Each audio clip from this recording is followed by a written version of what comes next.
आज की ताजा खबरों की इस अपडेट में बात करेंगे देश भर की तमाम बड़ी और काम की खबरों की। इसके अलावा सरकार की ओर से लिए गए कुछ महत्वपूर्ण फैसलों और जारी किए गए कुछ नए नियमों की। इसके अलावा सोना चांदी खरीदने वाले लोगों के लिए एक जरूरी महत्वपूर्ण खबर निकल के आए सामने, बताएंगे आपको आगे इस अपडेट में। इसके अलावा देश में अब इलाज कराना हुआ है और सस्ता डॉक्टर अब नहीं बेच सकेंगे महंगी दवाएं और मेडिकल उपकरण। क्या है ये पूरी बड़ी खबर, बताएंगे आपको आगे इस अपडेट में। इसके अलावा एलपीजी उपभोक्ताओं के लिए बड़ी खबर, एलपीजी गैस सिलेंडर पर सब्सिडी पाने वालों को झटका, अब इन्हीं खातों में आएंगे 200 रुपए। क्या है ये पूरी बड़ी खबर, बताएंगे आपको आगे इस अपडेट में। इसके अलावा प्रधानमंत्री जीवन ज्योति बीमा योजना और प्रधानमंत्री सुरक्षा बीमा योजना के सब्सक्राइबर्स के लिए जरूरी खबर, सरकार ने 7 साल में पहली बार बढ़ाया है प्रीमियम। इस खबर को भी जानेंगे पूरे विस्तार से।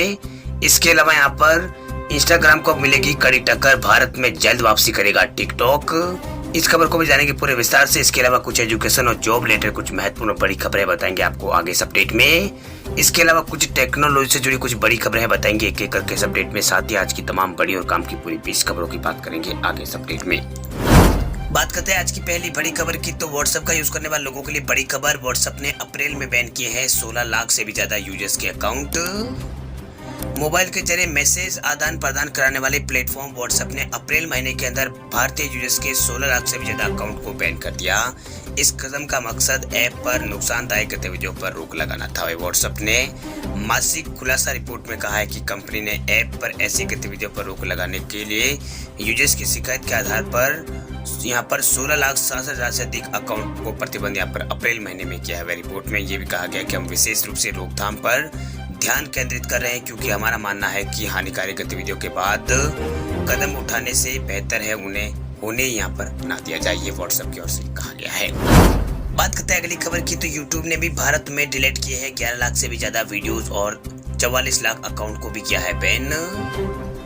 यूट्यूब ने भारत में 2022 की शुरुआती 3 महीनों में 11 लाख से भी ज्यादा वीडियोस को डिलीट यहाँ पर किया है। वहीं ग्लोबली ये संख्या काफी बड़ी है। इसके अलावा यूट्यूब ने 2022 की पहली तिमाही में सामुदायिक दिशा निर्देशों के उल्लंघन करने पर 44 लाख से भी ज्यादा अकाउंट को डिलीट यहाँ पर किया है। इनमें से ज्यादातर चैनलों को कंपनी स्पैम नीतियों का उल्लंघन करने की वजह से खत्म किया गया था। चलिए बात करते हैं अगली खबर की, तो प्रधानमंत्री जीवन ज्योति बीमा योजना और प्रधानमंत्री सुरक्षा बीमा योजना के सब्सक्राइबर्स के लिए जरूरी खबर, सरकार ने 7 साल में पहली बार बढ़ाया है प्रीमियम। सरकार ने सभी को सुरक्षा प्रदान करने के लिए 2015 में प्रधानमंत्री जीवन ज्योति बीमा योजना और प्रधानमंत्री सुरक्षा बीमा योजना की शुरुआत यहाँ पर की थी। पिछले 7 सालों में जो नहीं हुआ वो अब हुआ। दरअसल सरकार ने इन दोनों जो बीमा पॉलिसियां है, यानी दोनों जो बीमा योजना है, इनका जो प्रीमियम है वो बढ़ा दिया है। अब इन दोनों योजनाओं के खरीदारों को रोजाना यहाँ पर 2 रुपए के आसपास यहाँ पर खर्च करने होंगे। यानी ये दोनों जो बीमा योजना है वो यहाँ पर बैंकों के खाताधारकों को दी जाती है और प्रीमियम की राशि भी खाते से यहाँ पर ऑटोमेटिक काटी जाती है। वहीं प्रधानमंत्री जीवन ज्योति बीमा योजना का प्रीमियम सालाना 330 रुपए से बढ़ाकर 436 रुपए कर दिया गया है। प्रधानमंत्री सुरक्षा बीमा योजना का जो वार्षिक प्रीमियम है उसको यहाँ पर 20 रुपए कर दिया गया था। पहले ये 12 रुपए था, अब इसको 20 रुपए कर दिया गया है। वही प्रीमियम की ये जो नई दरें है वो 1 जून से प्रभावी हो गई है। ये सरकार की ओर से बड़ा अपडेट यहाँ पर दिया गया है। चलिए बात करते हैं अगली खबर की, तब गोल्ड पर चोरी नहीं कर सकेंगे गड़बड़ी, देश में सोना खरीदने और बेचने के नियमों में हुआ है बड़ा बदलाव।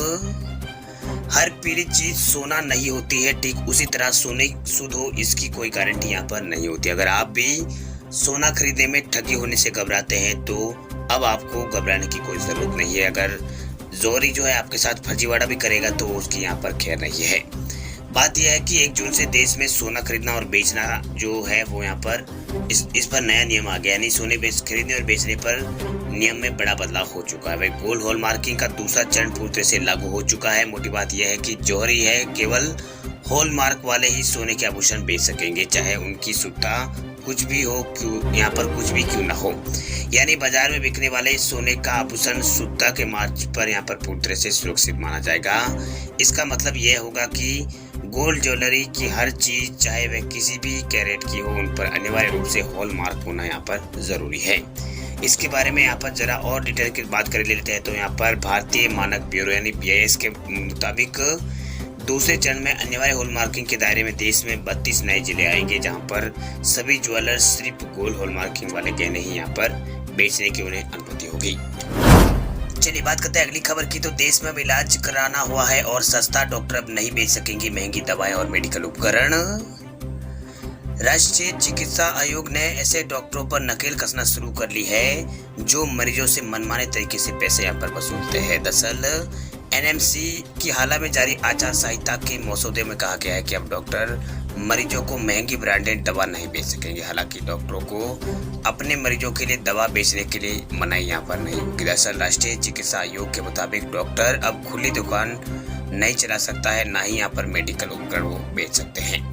बता दें आपको कि नए प्रावधानों में डॉक्टरों ही वह यहाँ पर दवा अपने मरीजों को बेच सकते हैं जिसका इलाज वे खुद यहाँ पर कर रहे हैं। इसके साथ ही डॉक्टरों को ये भी सुनिश्चित करना होगा कि मरीजों का शोषण नहीं होगा। वह राष्ट्रीय चिकित्सा आयोग ने डॉक्टरों के लिए बनाई गई पेशेवर आचार संहिता उसमें बदलाव करते हुए कई तरह के प्रावधान किए हैं।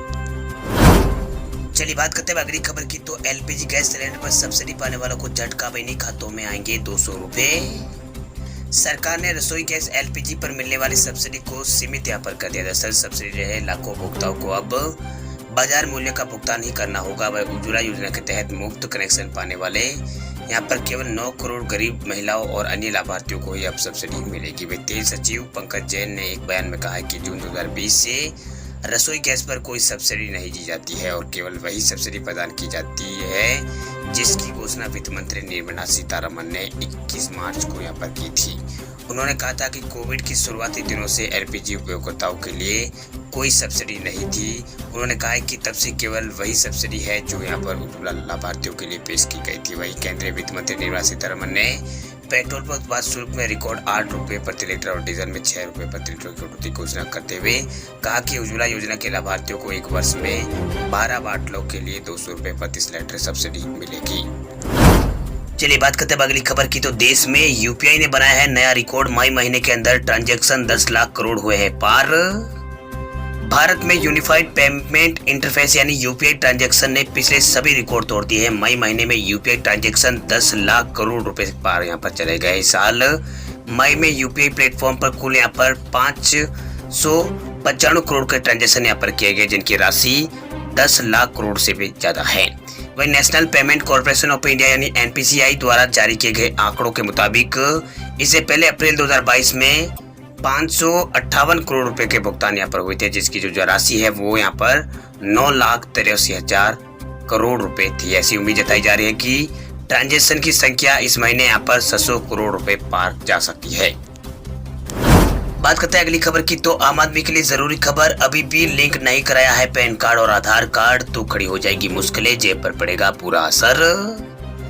भारत में आधार और पैन कार्ड लिंक कराना अनिवार्य कर दिया गया है। वह central board of direct taxes यानी सीबीडीटी ने 31 मार्च 2022 को पैन कार्ड आधार कार्ड लिंक कराने की आखिरी तारीख तय की थी, लेकिन आपके पास अभी भी आधार कार्ड और पैन कार्ड को लिंक करने का मौका है। हालांकि अब आपको पैन कार्ड और आधार कार्ड लिंक कराने के लिए जुर्माना यहाँ पर देना होगा। दरअसल सीबीडीटी द्वारा जारी किए गए एक सर्कुलर के अनुसार अगर आप 30 जून तक अपना पैन कार्ड और आधार कार्ड लिंक नहीं कराते हैं तो आपको 500 रुपए यहाँ पर देने होंगे।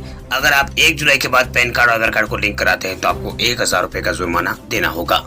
बता दें आपको कि सीबीडीटी ने पैन कार्ड और आधार कार्ड को लिंक कराने की जो आखिरी तारीख है उसे बढ़ाकर 31 मार्च 2023 कर दिया था। इस तारीख तक आधार कार्ड और पैन कार्ड को लिंक कराने आपको यहाँ पर 1000 रुपए का जुर्माना यहाँ पर देना होगा। यानी इस तारीख से पहले अगर आप पैन कार्ड को आधार कार्ड से लिंक यहाँ पर कर देते हैं आपको 1000 रुपए का जुर्माना देना होगा। अगर आपने 31 मार्च 2023 तक भी अपना पैन कार्ड आधार कार्ड से लिंक नहीं करवाया तो जो आपका जो पैन कार्ड है वो इनएक्टिव हो जाएगा। चलिए बात करते हैं अगली खबर की। तो इंस्टाग्राम रील्स को भारत में अब मिलेगी कड़ी टक्कर। भारत में जल्द वापसी करेगा टिकटॉक। भारत में टिकटॉक लवर्स के लिए एक अच्छी खबर निकलकर सामने आई। दरअसल लोकप्रिय शॉर्ट वीडियो ऐप टिकटॉक के मालिक बाइडांस ने कथित तौर पर नई साझेदारी के माध्यम से भारतीय बाजार में फिर से एंट्री करने की योजना बना रहे हैं। दरअसल ईटी की रिपोर्ट के मुताबिक कंपनी भारत में पार्टनरशिप के लिए हीरा नंदिनी ग्रुप के साथ शुरुआती बातचीत यहाँ पर कर रही है। जानकारी के मुताबिक कंपनी अपने पूर्व कर्मचारियों को फिर से यहाँ पर काम पर रखने और बाजार में फिर से अपनी सर्विस को रिलॉन्च करने का प्लानिंग यहाँ पर कर रही है। वही जून 2020 में भारत सरकार ने टिकटॉक के साथ साथ यहाँ पर कई तरह के ऐप जो थे उसको यहाँ पर बैन कर दिया था। हालांकि टिकटॉक भारत में काफी पॉपुलर उस टाइम में था, अभी भी काफी सारे यूजर्स हैं जो इससे वापस लाने की डिमांड यहाँ पर करते हैं। करंट में यहाँ पर इंस्टाग्राम रील्स टिकटॉक का यहाँ पर स्ट्रॉन्ग कंप्यूटर वहाँ पर बन गया है। वह शॉर्ट वीडियो सेगमेंट में ये टॉप पर है और सबसे ज़्यादा डिमांड वाला प्लेटफॉर्म बन गया है। वही हीरानंदिनी ग्रुप मुंबई का एक फर्म है जो यहाँ पर योटो इंफ्रास्ट्रक्चर सॉल्यूशन के तहत डेटा सेंटर को ऑपरेट कर, यहाँ पर एक कंपनी जो करती है, वे कंपनी योटा इंफ्रास्ट्रक्चर सॉल्यूशन के तहत डाटा सेंटर जो ऑपरेशन है वो भी चलाती है। और हर हाल में यहाँ पर ये जो है हाल ही में एक कंज्यूमर सर्विस आर्म तेज प्लेटफॉर्म लॉन्च इसने किया था। वह अगले 2-3 सालों में नए कारोबार में 3500 करोड़ रुपए तक का निवेश की उम्मीद यहाँ पर है। बात करते हैं अगली खबर की, तो राजस्थान के बेरोजगार युवाओं के लिए अच्छी खबर। राजस्थान पुलिस कांस्टेबल भर्ती परीक्षा की नई डेट हुई है घोषित। राजस्थान पुलिस कांस्टेबल भर्ती की नई तारीख घोषित हो गई है। ये परीक्षा उन उम्मीदवारों के लिए आयोजित होगी जो 14 मई की परीक्षा में शामिल हुए थे। बता दें आपको कि 14 मई को पेपर लीक के चलते सेकंड शिफ्ट की राजस्थान पुलिस कांस्टेबल भर्ती परीक्षा को निरस्त कर दिया गया था। इस शिफ्ट में 2,75,000 से अधिक उम्मीदवार शामिल हुए थे। वे कार्यालय महानिदेशक पुलिस राजस्थान जयपुर ने इन उम्मीदवारों के लिए परीक्षा की जो नई तारीख है उसकी घोषणा कर दी है। इस वैकेंसी के लिए लिखित परीक्षा 13 मई से 16 मई तक आयोजित यहाँ पर की गई थी। वही इस परीक्षा के माध्यम से राजस्थान पुलिस कांस्टेबल के 4,438 पदों पर भर्ती होगी। इस वैकेंसी के लिए आवेदन करने की जो प्रक्रिया थी वो 10 नवंबर 2021 को शुरू हुई थी। इसमें ऑनलाइन आवेदन मांगे गए थे। तो आवेदन करने के लिए उम्मीदवारों को 3 दिसंबर 2021 तक का यहाँ पर समय मिला था। वही 14 मई को पेपर लीक की वजह से निरस्त हुई परीक्षा को फिर से यहाँ पर 22 जून 2022 को यहाँ पर फिर से आयोजित किया जाएगा। वही कांस्टेबल भर्ती में हिस्सा लेने के लिए करीब यहाँ पर 19 लाख अभ्यर्थियों ने आवेदन यहाँ पर किया था। चलिए बात करते हैं अगली खबर की, तो राजस्थान रीट को लेकर बड़ी खबर देखिए फिर बड़ी है। राजस्थान रीट के लिए आवेदन की लास्ट डेट अब इस तारीख तक कर सकते हैं अप्लाई। राजस्थान माध्यमिक शिक्षा बोर्ड ने राजस्थान शिक्षक पात्रता परीक्षा यानी रीट 2022 के लिए आवेदन की जो अंतिम तिथि है इसे एक बार उसको यहाँ पर आगे बढ़ा दिया। दरअसल अब उम्मीदवार जो है वो परीक्षा के लिए 5 जून 2022 तक के लिए आवेदन जमा करा सकते हैं। अब बता दें कि इससे पहले यहाँ पर सरकार ने लास्ट जो तारीख थी वो 27 मई यहाँ पर निर्धारित की थी। फिलहाल जिन इच्छुक उम्मीदवारों ने अब तक रीट 2022 के लिए अप्लाई नहीं किया है वो आधिकारिक वेबसाइट रीट BSER 2022.in पर जाकर आवेदन जमा करा सकते हैं। रीट 2022 के लिए अप्लाई करने के लिए उम्मीदवारों को सबसे पहले आधिकारिक वेबसाइट रीट BSRI 2022.in पर विजिट करना होगा। उसके बाद यहाँ पर मुख्य पृष्ठ पर रीट 2022 के लिंक पर जाना होगा। अब अपनी सभी जो डिटेल्स है वो सबमिट आपको करने होगा। इसके बाद रजिस्ट्रेशन पूरा कर एवं आवेदन पत्र भरकर शुल्क जमा करना होगा। शुल्क जमा कराने के बाद अपना जो आपका जो आवेदन है वो सफलतापूर्वक जमा कर लिया जाएगा।